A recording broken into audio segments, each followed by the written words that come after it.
Hi everyone, this is Amrita and in today's video I'm going to give you 4 tips that you can use to prevent overeating.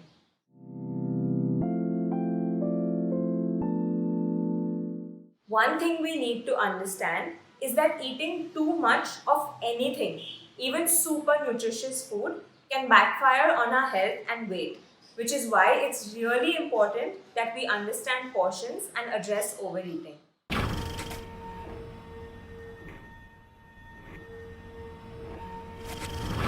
So here are 4 tips which you can be aware of, which may help you prevent overeating and in this way may help you control weight or even lose weight. Number 1, eat slowly.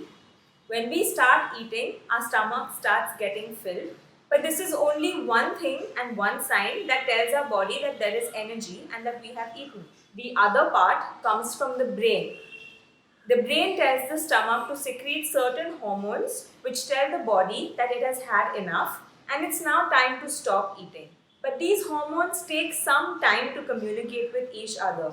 So if you eat too fast, this communication might not happen very efficiently.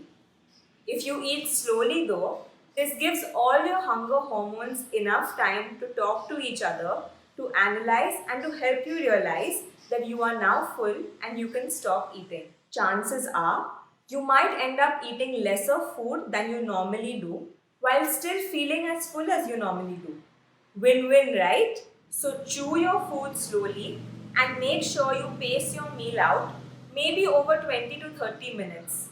See if this makes a difference. Number 2, use smaller plates and dishes. This is my personal favorite trick and it's wonderful because of how it just plays on your mind. Now we all love to eat and we don't want to be told to eat less, right? So how does changing the size of the plate help? This creates an optical illusion in which we think things are smaller when we compare them to things that are larger. For example, when you put a portion of food on a large plate, you may want to add more food to the plate because the plate looks empty and you probably feel like you haven't taken enough. You may not be hungry, but this is how it plays on your mind. You look at an empty plate and you simply want to fill it up. But if you put the same portion of food on a smaller plate, the food looks larger compared to the size of the plate and you feel satisfied.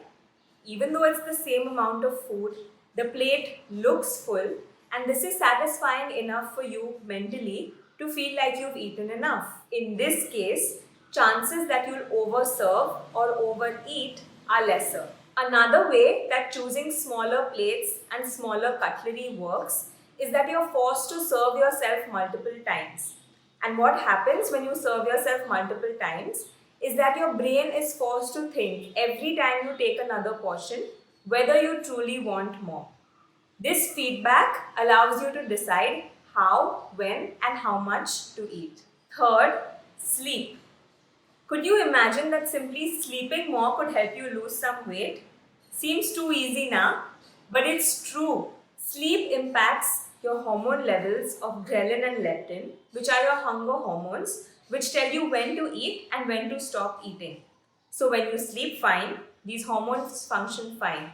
But when you don't sleep so well, these hormone functions get skewed and so your hunger and fullness cues get skewed. You may end up eating more than you normally do. You may not be able to properly stop when you're full and in this way, it can cause you to overeat and gain some weight.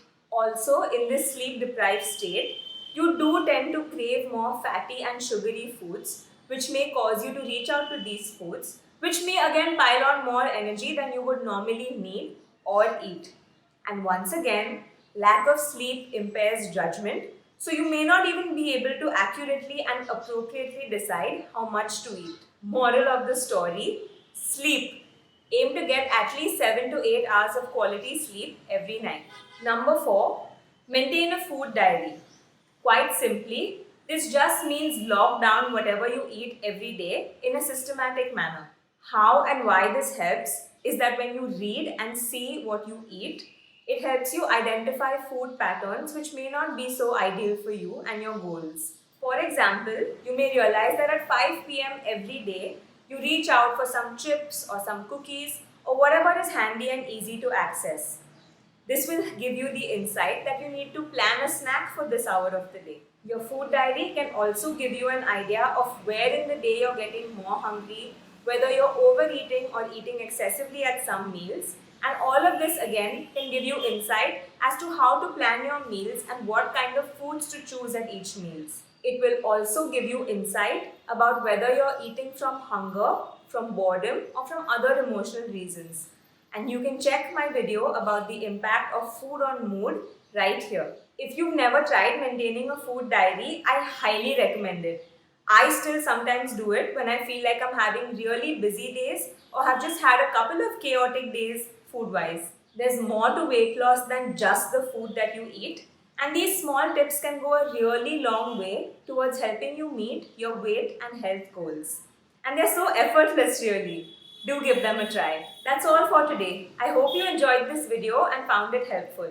If you did, please remember to like, share and subscribe to my channel and share this video with others who will also enjoy it and find it helpful. If you have any questions or concerns, leave them in the comments below, reach out to me on Instagram or simply send me an email. I hope to hear from you very soon. Until then, take care and keep shining.